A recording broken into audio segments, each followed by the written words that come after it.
E bom dia, boa tarde, boa noite. Meu nome é Luiz Maia, aqui do meu lado o professor Luiz Kerli. Nós estamos de novo aqui reunidos na sexta-feira, nosso momento síncrono, a disciplina Economia de Empresas, que está sendo lecionada na UFRPE, nesse regime especial.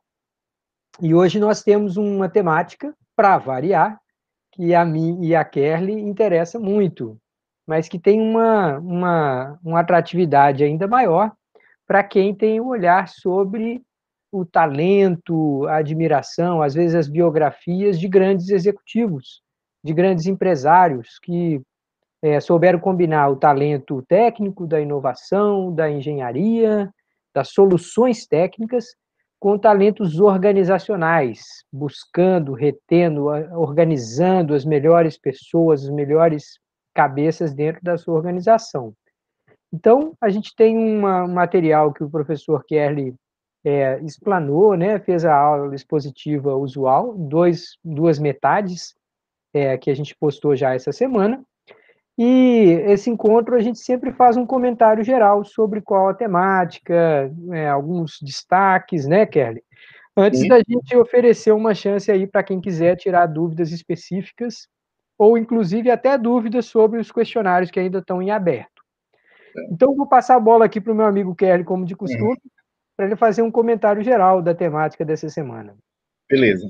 Bom, essa semana nós temos um tema muito interessante, muito novo, especialmente para os economistas. Os economistas quase que não estudam isso, que é a questão do empreendedorismo. É o problema do executivo. Note que a gente vai estar dando uma atenção especial a isso, que a gente já tratou da relação agente principal, né? Se lembra que a gente gastou 2 semanas tratando da questão do agente principal, os problemas e também as vantagens dessa separação do agente principal. Os pernambucanos mais orgulhosos se lembram que a gente falou da Companhia das Índias Ocidentais, de Maurício de Nassau, como um agente, era um agente, claramente um agente da companhia aqui em Pernambuco. Pois bem, essa semana nós tratamos nos 2 vídeos do executivo, do principal, visto agora de outra forma, como indutor, como criador de renda econômica. Como assim? Nós estudamos na semana passada toda a semana concentrada de como os recursos criavam renda econômica.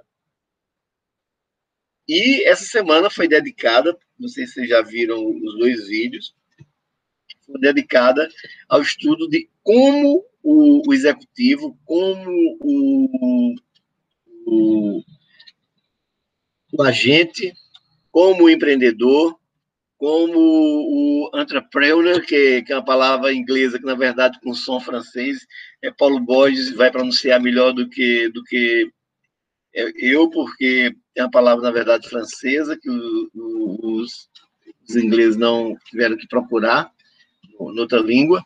Quer dizer, e a grande novidade para os economistas é que não a economia se desenvolveu, passou séculos de grande desenvolvimento, dando a impressão de que as empresas, a economia como um todo, se desenvolvia de uma maneira automática. Não tinha qualquer foco nesse papel desse agente. Agora não, os economistas desenvolveram toda aquela coisa do agente principal, mas não é só isso não. A gente precisa olhar também agora qual é a contribuição desse agente na geração de renda econômica. E essa semana foi dedicada a isso. Como é que esse agente gera? A gente já viu como recursos especiais gera renda econômica, e as aulas agora é como esse agente gera renda econômica, como esse empresário, como esse empreendedor, como esse agente, como esse entrepreneur gera renda econômica. Então, e como é que ele gera renda econômica? Sim, gera renda econômica porque com a sua presença, com a sua ação, ele faz aumentar a renda da economia, da empresa, no sentido de ou produzir produtos melhores, que os agentes estão dispostos a pagar, os consumidores estão dispostos a pagar mais caro, ou produzir mais barato, ou, quando entra no paraíso, fazer as duas coisas concomitantes, produzir mais barato e vender mais caro, que aí você já entra no paraíso direto, não tem mais nem que pedir licença.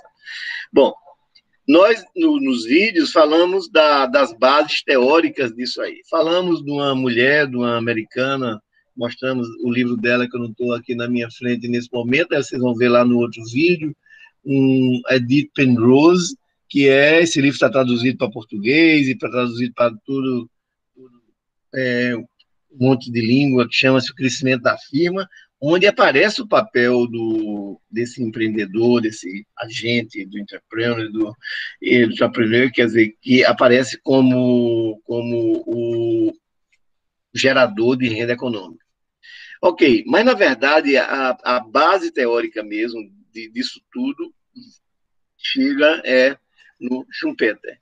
Quer dizer, eu falei na aula passada e repito agora, quer dizer, tem um artigo dele extraordinário que está lá no vídeo, vocês vão ver o artigo citado lá no vídeo, a referência dá para vocês encontrarem, vocês são expertos em encontrarem, deve haver tradução em português, em espanhol, eu nunca vi, mas um artigo antigo, importante, provavelmente tem tradução, onde ele mostra como é que o empresário, ele discute primeiro isso, que a economia se desenvolveu como se não houvesse essas pessoas, como se nas empresas que isso tudo ocorresse de maneira automática e tal, e tal. E é isso que ele está aprendendo nos cursos de microeconomia. Ninguém nunca viu no curso de microeconomia aparecer essa figura lá, mesmo quem fez economia, talvez quem fez microeconomia 3 ou 4, se é que existe, ou quem viu um pouco do agente principal, mas só quem foi para a área de inovação, tecnologia, que viu esse agente mesmo aparecer de uma maneira muito clara. Então, é bom que a gente compreenda que quando a gente fala do empreendedor, quando a gente fala nessa situação agora de gerador de renda, a gente nem sequer está falando de uma pessoa. Se quiser, não está falando de uma pessoa. Né? E nem está falando de alguém que tenha capital. Eu estou falando de alguém que não tem o capital. Pode ser que um empreendedor também seja o dono do capital. Mas você deve olhar para esse empreendedor de uma maneira paranoica. De um lado, ele é o dono do capital. Do outro lado, ele é o dono desse recurso chamado empreendedorismo. São dois recursos diferentes. E que ele tem que avaliar a atuação dele em cima desses dois recursos. Ele pode se dar muito bem na parte do recurso, ou ter o recurso, ou obter recursos baratos, ou se endividar da maneira correta e fazer a sua programação. Beleza. E do lado empreendedor pode se dar muito mal. Então tem que olhar para isso, que existem essas coisas separadas. E quando o empreendedor também está correndo risco financeiro, é porque não é como empreendedor, você está olhando para ele como capitalista, como dono do capital. Se você quiser mesmo olhar para o empreendedor, olhe para o empreendedor sem o recurso. Veja o trabalho dele, a contribuição dele separada do capital. Então, isso é um ponto. Segundo ponto, não estou falando nem de uma pessoa especificamente, nem de uma pessoa.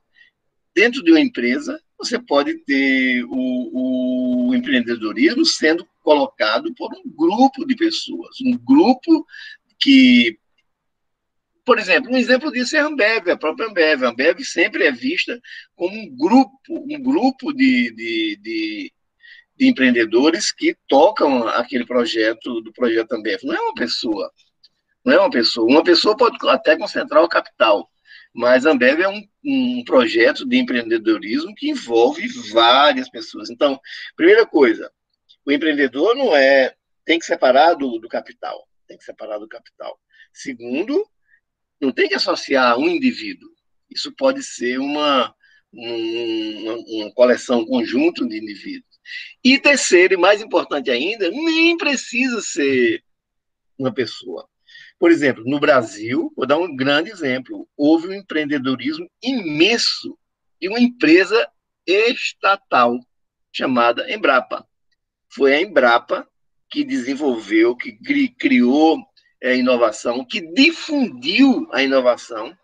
E hoje você tem um agronegócio no Brasil, você tem o cerrado, a utilização do cerrado, tudo aquilo é fruto do empreendedorismo de uma empresa estatal.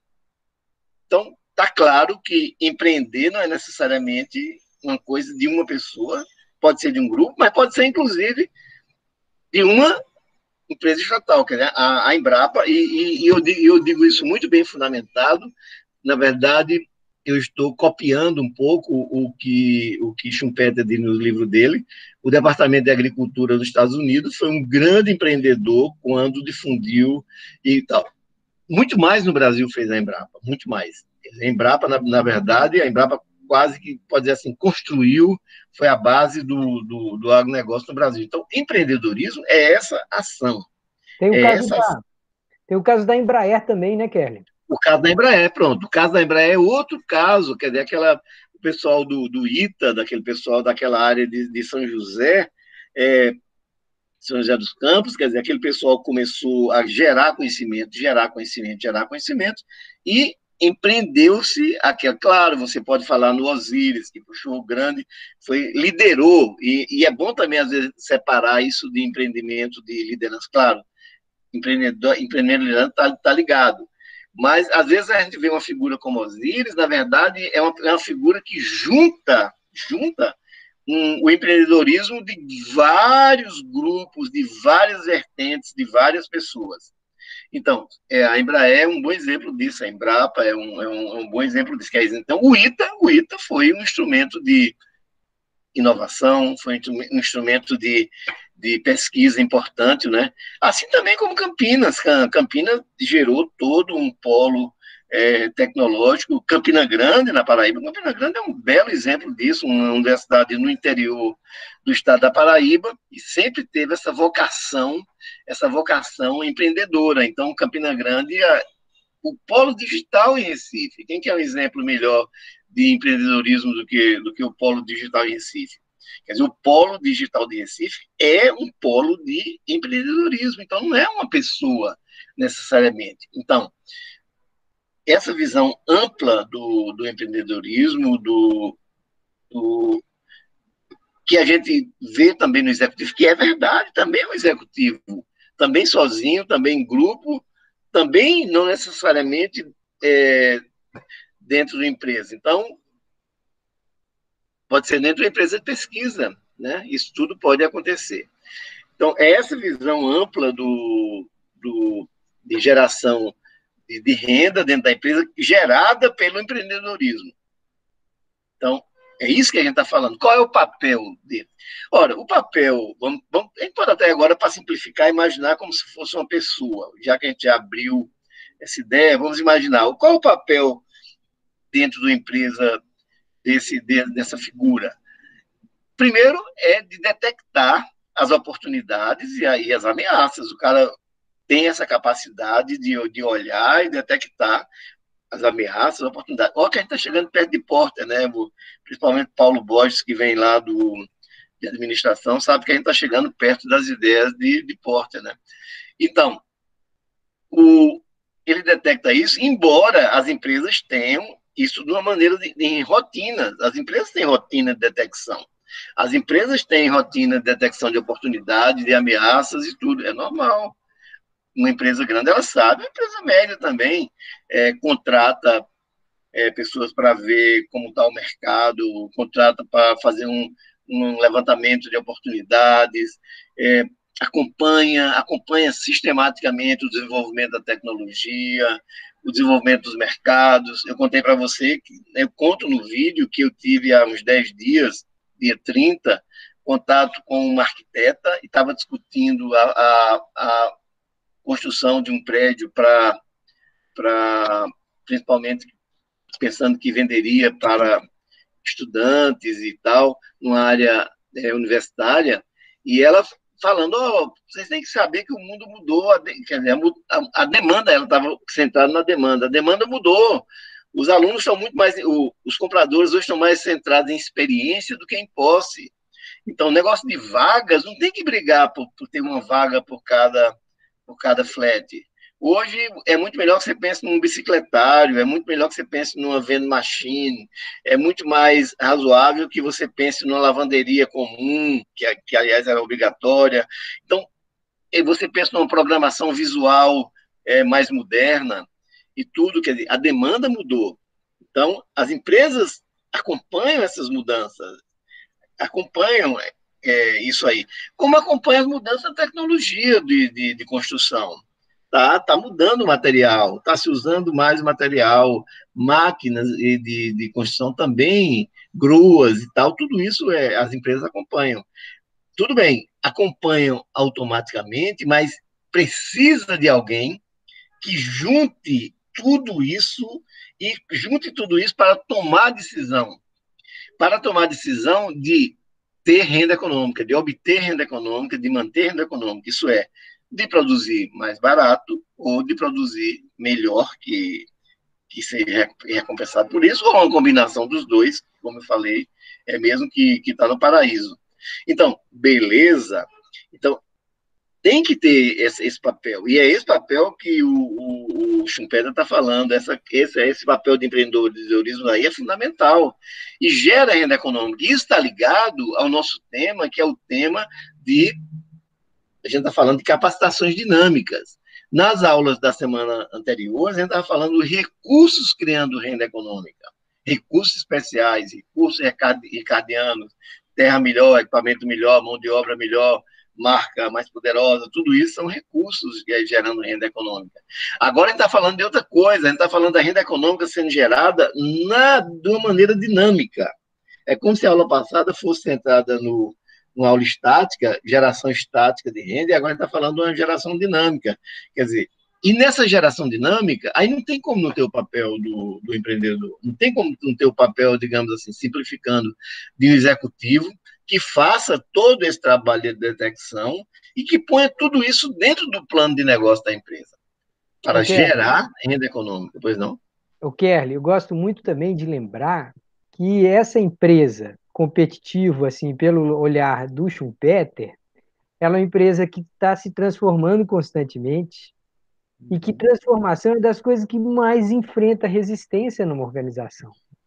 Quem é a pessoa que tem a visão, que consegue convencer, que consegue, às vezes, impor, mas saber o momento de ser duro, o momento de ser mais leve, mais tolerante, para não perder grandes funcionários e tal. Então, o trabalho de remover resistência é um trabalho extraordinário, principalmente no setor público, né? Exatamente. E setor público é um trabalho de gigantes, porque o setor público tem essa característica. Eu comecei minha vida no setor privado, fui estagiário, que era a maior empresa da época, a Standard Oil de New Jersey, e quando saí, fui trabalhar no setor público, falei, puta que pariu, eu trabalho 2 vezes mais do que eu trabalhava na ESO, porque a ESO era uma empresa organizada, rotina e tal, no setor público é muito simples. O trabalho é enorme e um pequeno grupo de pessoas faz, porque uma grande parte simplesmente faz 10% do trabalho, e um grupo pequeno faz 90% do trabalho. Na empresa privada, não, as coisas são mais ou menos divididas. Todo mundo trabalha, na média, todo mundo trabalha mais, mas eu digo que as pessoas que trabalham no setor público, essa foi a minha experiência, trabalham mais do que as que trabalham na setor privado, na média. Se você pegar o núcleo, a amostra dos que carregam, porque aquilo tem que ser feito.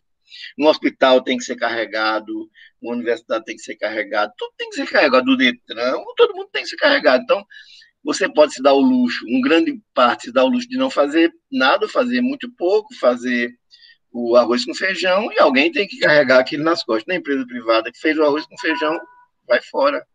Então, a carga acaba sendo menor.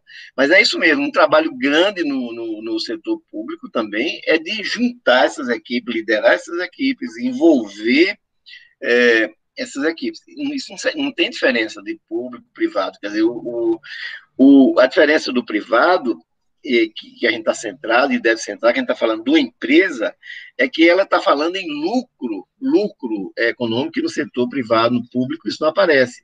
O lucro do setor privado se dá, digamos, de outras formas que não monetária.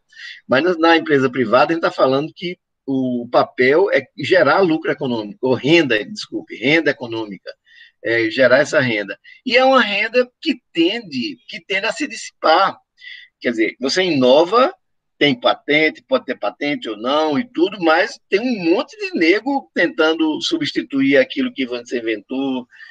Não, mas não é substituível, mas o cara imita, mas o cara faz roubo industrial, quer dizer, então você tem que estar sempre tentando botar um passo à frente. Toda vez que você tem que estar buscando. E quem é que faz isso? Essa pessoa é o que a gente chama o empreendedor, o inovador, né? Essa pessoa que é esse elemento que está maravilhosamente descrito nesse grande artigo do Schumpeter, que eu cito lá no vídeo, no vídeo anterior. Pois bem, mas não é só esse o papel do executivo. Ele detecta tudo, mas ele também tem que fazer todo o trabalho de dimensionamento. Quer dizer, quanto custa, onde obter capital, qual é a lucratividade, quanto tempo demora. Quer dizer, isso é outro trabalho fundamental, de liderar essas equipes. Às vezes é feito por grupos diferentes. O cara lidera, um lidera essa parte econômica, outro lidera a parte financeira, outro lidera a empresa como um todo. É por isso que tem diretor financeiro, diretor da. Então, esses grupos são grupos de empreendedores na medida que eles estão inventando e reinventando e recompondo e reconfigurando a base de recursos da empresa. Quer dizer, inventando, refazendo, reconfigurando, adaptando. É esse o trabalho que a gente está falando que pode gerar a inovação. Que não, e outra coisa, a inovação é uma atividade de risco, nada garante que vai dar certo, nada garante que vai dar retorno. Então, o empreendedor é grande tomador de risco. A diferença outra coisa que eu queria falar, a diferença do empreendedor para o dono do capital é que o empreendedor é um tipo de assalariado. Um assalariado privilegiado, disparado, beleza, mas é um tipo, quer dizer, ele não remunera o capital, ele recebe uma remuneração pelo seu trabalho, pelo seu resultado. E, como o Schumpeter diz, não é uma classe social. A gente sabe de onde vêm os capitalistas, de um mesmo grupo social. Mas os empreendedores não. Os empreendedores não formam um grupo sociológico muito claramente definido, não. Empreendedores têm em todo canto, em todas as áreas, em tudo. Beleza, é muito heterogêneo quanto a isso. Pois, além de fazer o trabalho de detecção, embora tenha todas as rotinas de detecção, tem um trabalho também de você dimensionar. E esse trabalho que o Luiz falou, que é um trabalho extraordinário também, o trabalho de motivar as equipes. Não é brincadeira. Se lembra daquela regra, time que está ganhando, ninguém quer mexer. Aí chega um camarada lá e diz, vai dar uma reviravolta aqui, a gente vai fazer, mas pô, para que isso? A gente não já é primeiro, a gente não já tem o maior share, não já tem a maior lucratividade?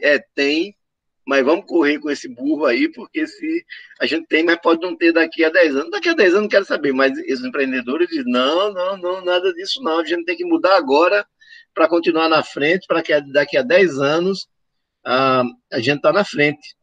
Não é? É uma coisa impressionante.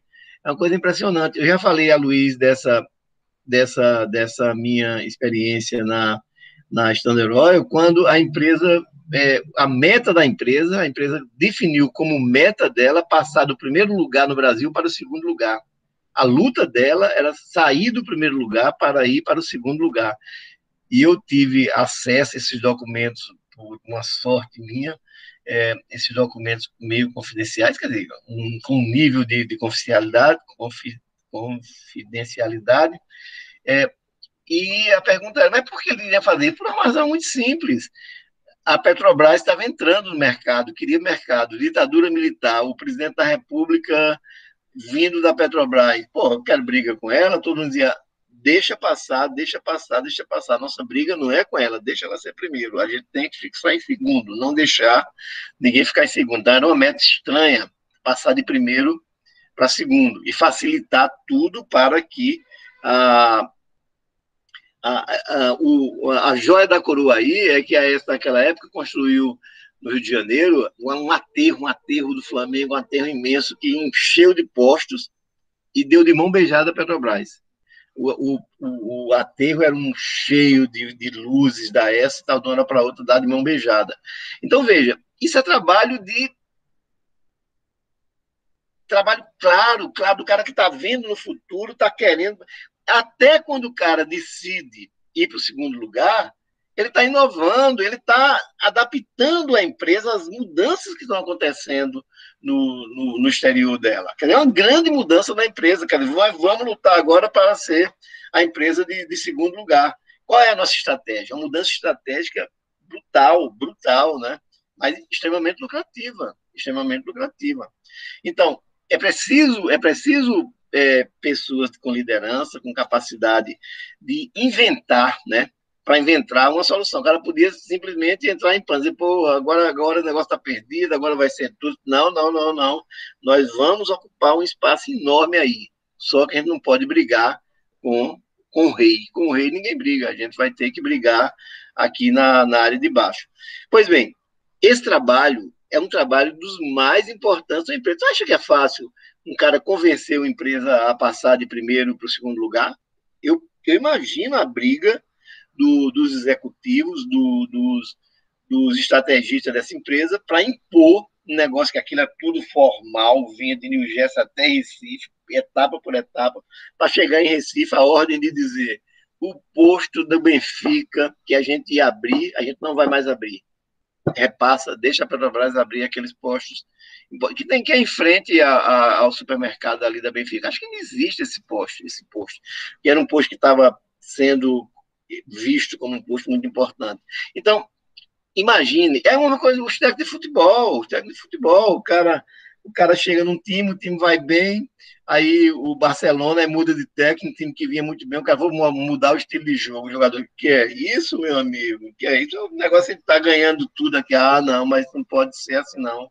A gente vai ter que mudar isso aqui. Então, pronto. Isso são todas atividades importantes, cujo objetivo é um só: manter uma renda econômica. Inovar, modificar. Inovar não é somente criar, a gente não está falando de criar máquinas, a gente está falando mudança na gestão, lançar novos produtos. Se lembra daquela coisa lá de Schumpeter? Novos mercados, novos produtos, novas técnicas de gerenciamento, novas formas de produção. Tudo isso é isso que a gente está chamando de inovação. Inovação nesse sentido bastante amplo. Às vezes a gente, eu que sou engenheiro, fico muito limitado à ideia de inovação como uma inovação técnica, mas não é disso que nós estamos falando aqui, está falando de inovação, inovar na empresa de modo a ela continuar a ter a sua, a gente chama, capacitação dinâmica, isso é, capacidade de usar, de reformular a sua base de recursos, né, para continuar tendo renda econômica.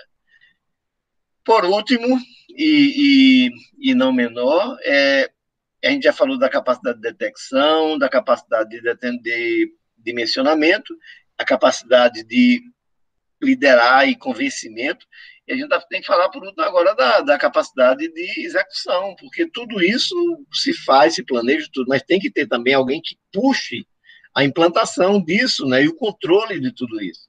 Então, essa aula de hoje é especialmente dedicada aos economistas, no sentido de abrir a cabeça. Tem que estudar micro 1? Tem que estudar micro 2? Tem que ver a empresa daquele jeito, toda fechadinha, função, tem que ver tudo aquilo ali, não tem para onde correr. Mas tem que saber que a visão da empresa hoje moderna é essa que a gente está nessa cadeira. Quer dizer, onde o papel do executivo, onde o papel do agente, onde o papel do empreendedor. Quer dizer, a gente está separando, né? Olhou ele como um agente, brigando com o principal, com o controlador, agora está vendo esse camarada como um passo entre, digamos, o capital e a gestão da empresa, mas a gestão no sentido agora de inovar. A gente está olhando agora ele como inovador dentro da empresa, olhando dentro dessa visão schumpeteriana. Então é isso, quer dizer, eu acho que quando vocês acabam esse curso aqui, vocês vão ter uma visão de empresa bem diferente das que tinham no início do curso, bem diferente daquela que está no, digamos, fechada e muito, por razões muito claras, bem fechada no curso de microeconomia. Então, veja, a gente viu, com isso também, nós estamos acabando o livro do Fiani. Pronto, está aqui o livro do Fiani. Com isso é a última parte do 4º capítulo, que é o último capítulo do livro do Fiani. Então, com isso, a gente praticamente viu o livro do Fiani e, nas próximas aulas, nós vamos agora tratar de outros temas. Luiz teve uma ideia muito boa dentro de economia comportamental. A gente vê a contribuição de Simon, que é um grande cara que deu contribuições enormes à empresa, tanto em administração quanto em economia. Então, na próxima semana, nós já saímos do livro do Fiani, desses outros livros que a gente vem adotando, e vamos agora entrar na última parte, na 5ª parte do curso, que são mais 2 semanas, são 10 semanas, né? Então, mais 2 semanas. Então, com isso, a gente fez. Então, vamos também preparar nesse fim de semana a 8ª lista, não é isso, Luiz? Com isso, não é a 8ª lista. 8ª lista. 8ª lista. Então, pronto. Fazemos a 8ª lista centrada nessa parte de o papel dos executivos como geradores de inovação, isso é, como geradores de capacitação dinâmica, isso é, em última análise, como geradores de renda econômica, que é diferente de lucro econômico. Eu nem sei exatamente como o Fiani chama aqui, mas eu acho que é a abordagem das capacitações dinâmicas, e aí, capacitação dinâmica, mas daquele tem uma área que é como empresa. Capacitação dinâmica como resultante da ação empreendedora dos executivos da empresa. Pronto. Essa parte aqui é a parte que nós estamos, a parte finalzinha do livro do Fiani. Dá para ler, Luiz? Não, está muito pequenininho, mas eu acho que dá para ter a noção de que é o finalzinho mesmo do livro. Pronto, finalzinho do livro. Então, com isso a gente encerra o livro do Fiani, com isso a gente encerra essa magnífica, tem que agradecer a ele por ter tido o trabalho enorme de fazer esse livro, que é uma coleção, as ideias dele, mas uma coleção de grandes livros, de grandes artigos e tudo que ele juntou sob a ótica dele nesse livro, que a gente toma como base, mas agora a gente vai sair completamente dele. Nós vamos ter agora uma semana completamente fora do Fiani, que é uma semana dedicada um pouco à economia comportamental e como é que isso afeta a empresa. Então, vamos ter umas aulas um pouco centradas aí na ideia de Simon, que é outro prêmio Nobel de Economia, mas é um prêmio Nobel bem antigo, né? Muito pelaquela ideia que a gente falou antes de racionalidade limitada, e aquelas coisas lá um pouco lá de trás. Pronto, então, digamos, é como se a gente tivesse nessa aula síncrona de hoje, encerrando uma parte importante do livro, do curso. Eu tenho essa visão, Luiz um pouco menos radical, ele não é radical em nada, ele é mineiro, mas eu tenho uma visão, às vezes, muito radical, que um bom curso de graduação é um bom livro. Você pega um bom livro, aprende um bom livro, guarda aquele bom livro, e eu digo para guardar esse bom livro, comprar esse bom livro, ter acesso a esse bom livro, e a gente, de alguma forma, viu esse livro todinho, do 1º ao 4º capítulo, né?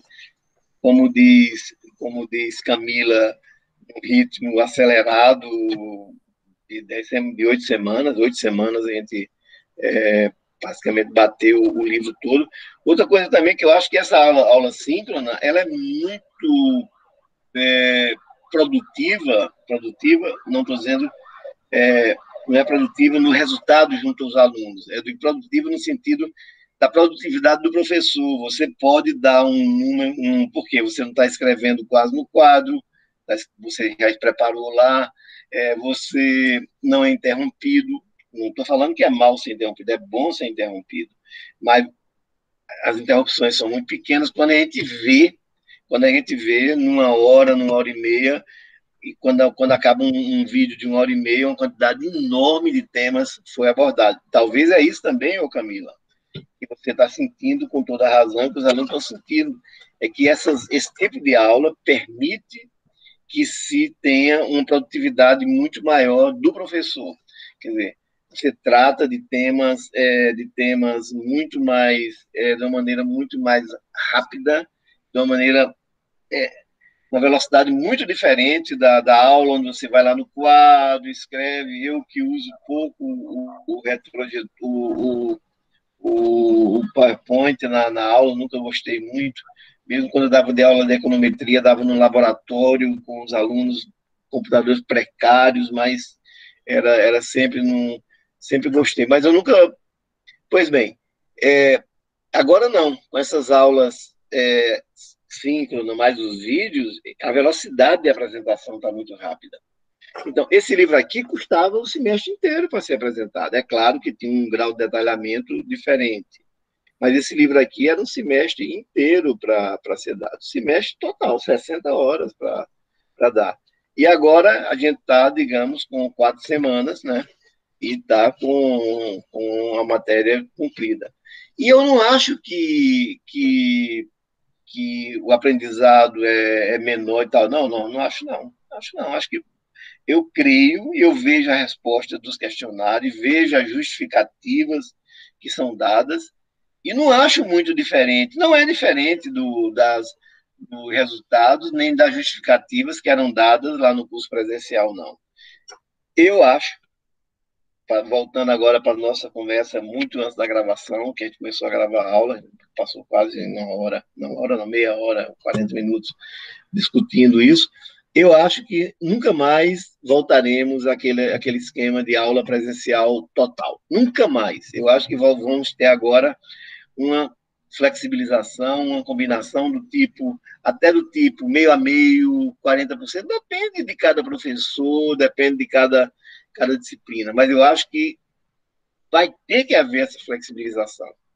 Quer dizer, cara, os alunos vão reclamar, dizer, puta merda, por que eu tenho que vir para cá para ver isso? Porque isso não pode ser dito no aula. Vai ter hora que vai dizer, não, isso aqui tem que se juntar lá na classe, e isso aí eu concordo também com Letícia, quer dizer, que vai ter a hora que a gente vai ter que se juntar para ver, discutir, no outro ritmo, outra coisa. Mas, na maioria das vezes, eu acho que a aula presencial vai cumprir esse objetivo. Eu penso, essa é a minha opinião. Não? Deixa eu colocar algumas coisinhas aqui que eu acho que complementam essa nossa aula aqui. A gente já está mais ou menos caminhando para a última. Tem que lembrar do questionário, se os alunos vão querer falar alguma coisa nos questionários. Nós temos que ver se os alunos querem tirar dúvidas sobre algum ponto do questionário, mas eu queria colocar uma questão que, lá na sua explanação da semana, e aqui um pouco você passou, mas que como estudante de economia, lá atrás demorou muito tempo para entrar na minha cabecinha aqui, a ideia é que a gente lê tantas biografias de tantos desses grandes executivos, o Alfred Sloan, o Honda, né, que vai ser que está o vídeo lá complementar da nossa semana, a história da liderança que transformou, criou a Honda, colocou aquela... Vanderbilt, aqueles grandes Pois é. do americano, Ford, Rockefeller. Justamente, a gente pensa nessas pessoas todas e pensa... Mauá no Brasil, Hermílio de Moraes, muita gente, né? Mas a gente pensa sempre na genialidade técnica dessas pessoas. E acha que esses caras conseguiram fazer o que eles fizeram sem lidar com gente chata, sem lidar com disputa de poder, sem lidar com vaidade, sem lidar com equipes competindo dentro da própria empresa, sem lidar com pessoas tentando tirar a posição deles, tentando substituí-los. brigas humanas exacerbadas. O grau de habilidade que essas pessoas têm vai muito além da solução técnica. E quando a gente fala aqui, na aula dessa semana, quando a gente fala sobre as expressões que o Kerley usou de orquestração, o que é um maestro? O maestro consegue fazer diferentes partes de uma estrutura muito complexa funcionar de uma maneira perfeitamente harmônica, todo mundo enquadrado ali, ele conduz, ele precisa ter o olhar de quem está precisando de um puxão de orelha, quem está precisando de um estímulo, de um elogio e tal. Então, assim, a gente está falando de uma habilidade humana extremamente sofisticada e que muitas vezes a gente, quando é mais novo, a gente pensa assim, não, eu vou buscar o conhecimento. Se eu tiver o conhecimento, ninguém vai me parar. E não é bem assim, né? Essa que nos MBAs da vida a gente chama de soft skills, são as habilidades de gerenciar, habilidade de discutir, habilidade de ter uma raiva e não responder na mesma hora. E ganhou aquele nome de inteligência emocional, que é uma vertente disso, né? Um conjunto de habilidades psicológicas de inteligência, que é uma forma de inteligência enorme essa, né? E rara. Então, eu vou dar uma dica aqui para quem ainda não assistiu os vídeos da semana e não assistiu o vídeo do Honda, da história do Honda, Soichiro Honda. Eu vou dar uma dica para pensar o seguinte: o termo que o Kerley usou lá, que eu acho que é uma coisa bem nova, bem interessante, chama coespecialização.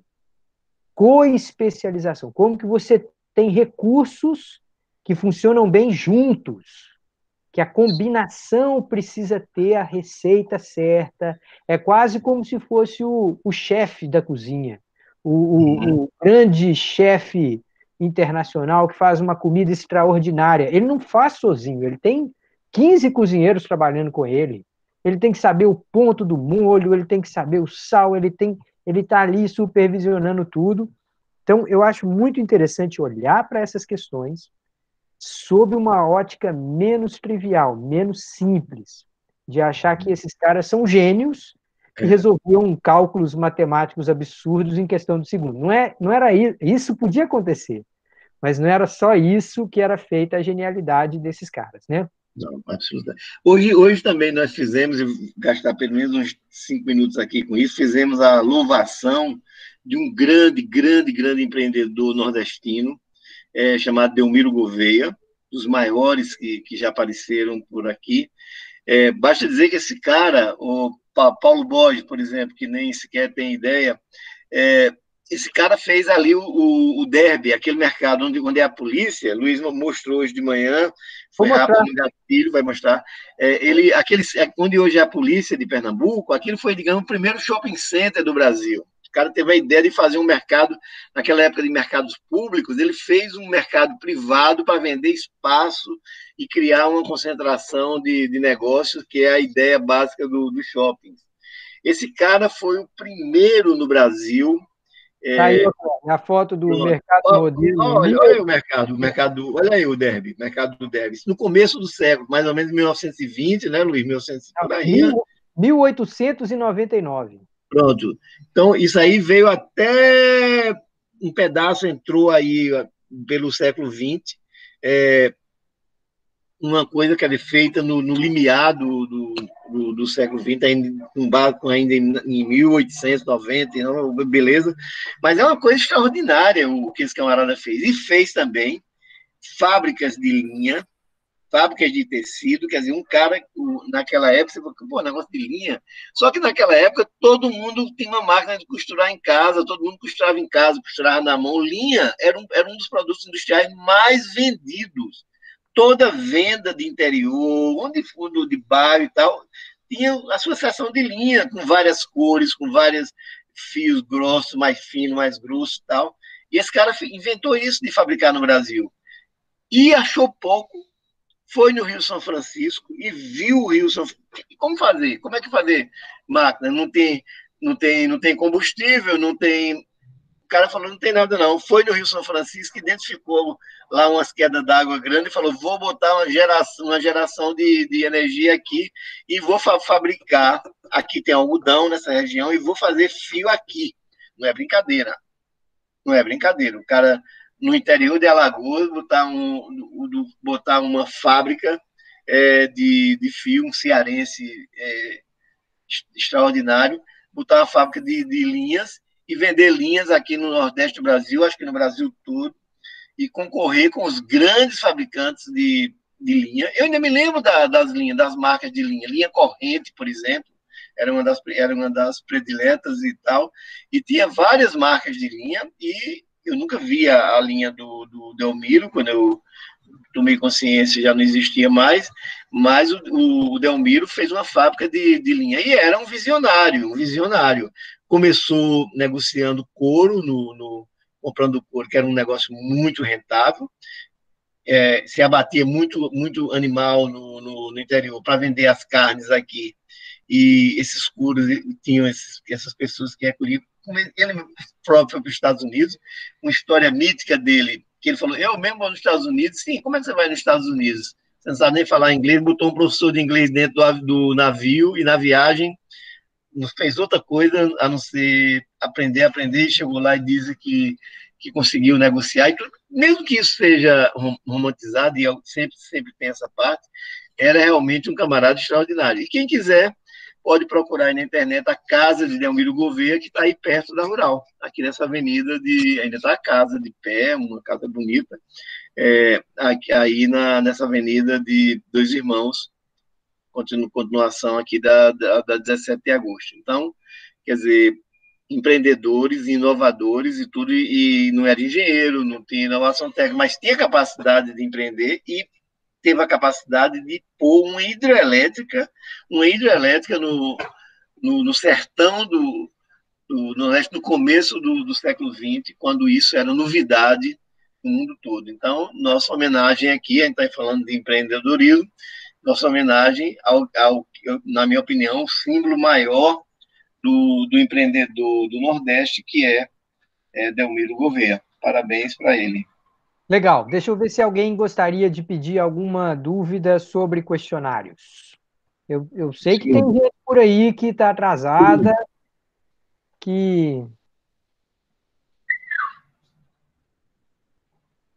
Como é que tá, pessoal? Ou é melhor trabalhar e depois fazer pergunta para a gente? Professor, eu só estou com uma dúvida sobre as notas. Foi das 5 primeiras listas, não é isso? Ali, o que eu fiz, Camila? Eu mandei para vocês as 5 primeiras notas que vocês tiveram, porque a terceira nota não tinha gabarito, né? Quem acabou submetendo as respostas, ela ficou sem saber como é que tinha ido.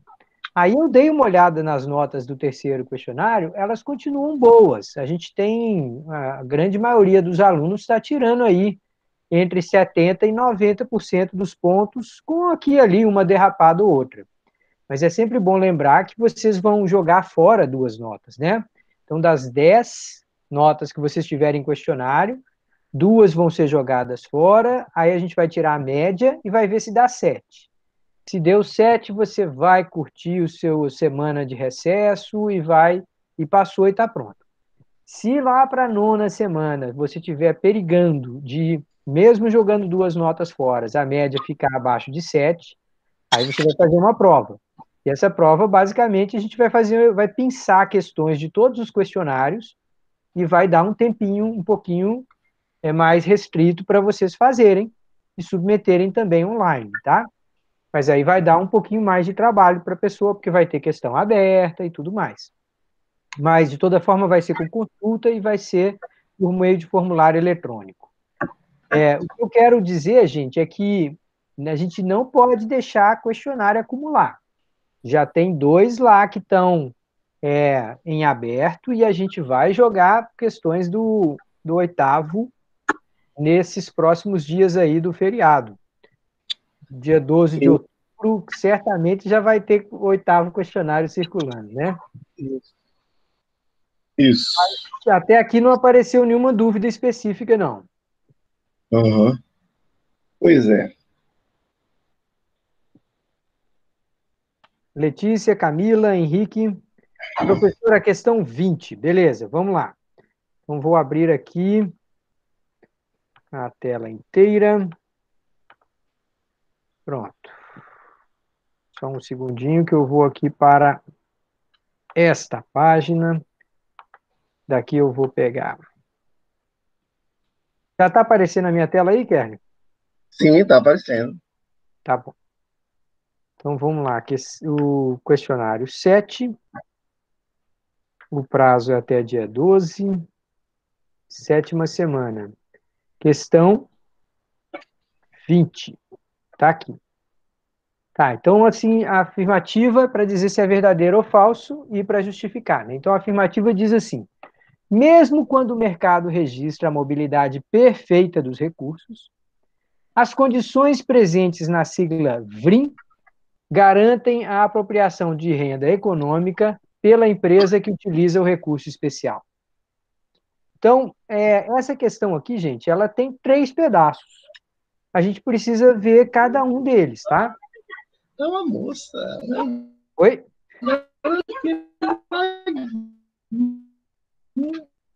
A primeira questão... Não, Luiz, não.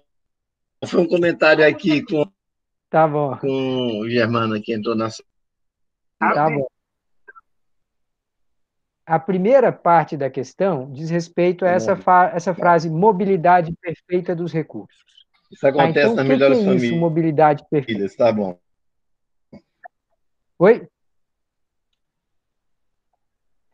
Mobilidade perfeita dos recursos é quando a gente está falando que há um mercado, tá, gente? Que tem compra e venda, tem vários ofertantes, vários compradores e tal. Então, não se trata de uma coisa assim tão monopolística. Tá, então aqui a gente está falando que num mercado em que há mobilidade perfeita dos recursos, a gente está falando que o recurso, seja ele um recurso especial e tal, é um recurso para o qual tem mercado, tem vários compradores interessados. A segunda parte da questão fala assim: as condições presentes na sigla VRIM garantem... Opa, peraí, sigla VRIM. Quer dizer que alguma coisa é V de valiosa, R de rara, I de inimitável e N de não substituível. Então, é algo realmente muito particular, muito especial, daí a questão da renda econômica. Mas a terceira parte da frase fala assim: quem que vai ficar apropriada à renda econômica vai ser a empresa que utiliza o recurso especial. Ora, gente, peraí, vamos dar uma olhada ali naquela região do Recife Antigo. Como tem gente ali dona de recurso especial, dono de áreas grandes, numa área extremamente valorizada da cidade, e que pode escolher se vai alugar, se vai vender, se vai fazer o que quiser, pelo preço que quiser. Quer dizer, então, não necessariamente a empresa que utiliza o recurso especial vai ficar com a renda econômica. Essas condições que a afirmativa está descrevendo aqui, está muito mais com cara de que o dono do recurso especial vai ficar com a renda econômica do que a empresa. A empresa vai chegar lá e o dono pode até fazer leilão. Ó, quem é que quer? Quem é que dá mais? Quem é que paga mais? Você paga quanto? Não, você não quer. Não, é você. Ah, pronto. Não, aquele ali dá mais, eu vou fechar com ele.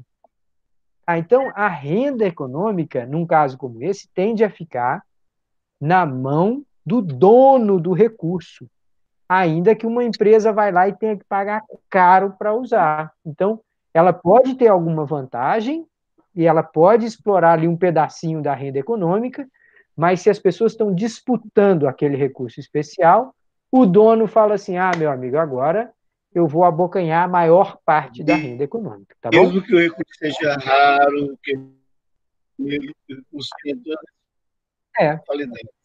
Pois é, que é o caso de uma localização muito especial. O sujeito ser dono de uma área daquela, de tantos armazéns que você tem ali no Recife Antigo, certamente são condições muito pouco disponíveis. Não é todo mundo que tem aquilo ali, e é uma condição muito escassa, inimitável em algum sentido, não substituível para algumas atividades. Não é isso? que mais? Além da questão 20.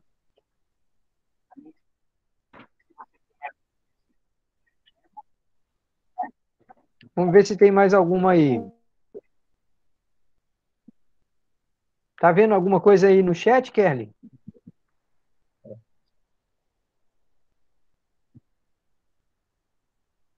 Kerly? Por exemplo, ô Luiz, eu gosto de ensinar. Ó, tem aqui questão 17 no chat. Seu microfone está fechado, Kerly. Deixa eu pegar aqui a questão 17, então. Vou subir aqui, questão 17, pronto. Está dizendo assim. Avalie a afirmativa. Basta que o recurso seja raro e de difícil imitação para que a renda por ele gerada seja apropriada pela empresa. Opa, peraí. Esse daí está bem parecido com a questão 20, hein? Na questão 20, eu dei um exemplo bem claro de que o recurso era raro e de difícil imitação e que não necessariamente a renda era apropriada pela empresa, tá, gente? Então, a renda vai ser apropriada pela empresa que faz a sua gestão, na maior parte das vezes, quando não há mercado, quando não há disputa. Aí o dono não tem muita opção, senão entregar na mão daquela empresa, certo? Então, é mais uma afirmativa falsa. Kerly, dá uma olhada para mais questão. Diga. Ô, Luiz, deixa eu falar. Tá me, tá Está me ouvindo cortando, agora, fala de Luiz? novo. Às vezes está cortando, mas agora eu estou te ouvindo. Não. Oi? Tá me ouvindo agora? Não. Tá ouvindo, pronto. Eu acho que na dúvida se eu posso falar, porque eu estou vendo que está meio cortando o microfone, né? É, mas pode E falar, aí, gente. me ouve bem? Não, não ouve. Eu estou te ouvindo, pode falar. Eu digo, esse exemplo que eu gosto muito dos galpões, se você tem uns galpões e o aluguel dos galpões é 100 mil por mês, beleza. E aí, um desses galpões, por uma razão ou outra, passa uma rodovia, um sistema de logística qualquer, que ele fica privilegiado e ele consegue gerar uma renda 200 mil mais do que os outros. Pô, você acha que o proprietário vai alugar a empresa pelos mesmos 100 mil? Óbvio que não. Por quê? Porque ele gera 200 mil de renda extra devido à sua localização. Ora, se não houver mercado, o dono vai ter que engolir, vai dizer, pô, é isso mesmo.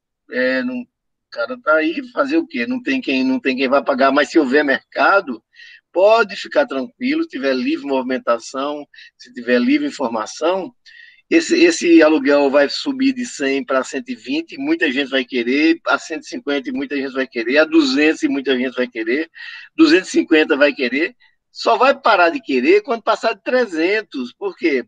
Porque o aluguel do outro é 100, esse aqui o aluguel é de 250, mas ele gera uma renda especial de 200, meu amigo. Enquanto a renda que ele gera for menor do que o aumento do aluguel, vai haver gente interessada nela.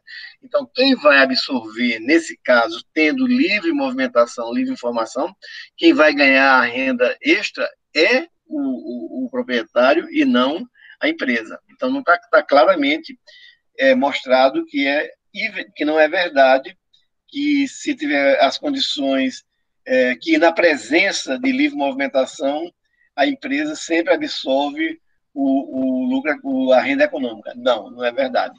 Nesse caso, o proprietário do recurso é quem é o absorvedor do recurso, da renda econômica gerada. Legal, foi bom porque eles estavam meio. Eu vi aqui os comentários no chat, eles estavam meio confundindo o dono do recurso com a empresa, como se a empresa fosse dona do recurso. Não. Isso é uma separação que tem que fazer muito bem. As empresas, Não inclusive. necessariamente, né? As Não empresas. necessariamente. Inclusive, essa ideia de renda ricardiana ficou muito clara na Inglaterra, no sistema inglês, porque no sistema inglês os donos de terra nunca exploravam a terra. Eles eram os donos da terra e arrendavam para outra classe social produzir. Então, é isso que vem a ideia de Ricardo de renda da terra. A renda da terra, porque tinha os donos da terra e os que tocavam a terra, que arrendavam a terra. Então, e o engraçado, Kerle, é que nesse exemplo, é que além do cara ser o dono da terra, ele tinha o direito concedido pela cidade que o produto que saísse da terra dele podia ser comercializado dentro da cidade. Pois então, o cara estava com a faca e o queijo na mão. Ainda mais era monopolista. É.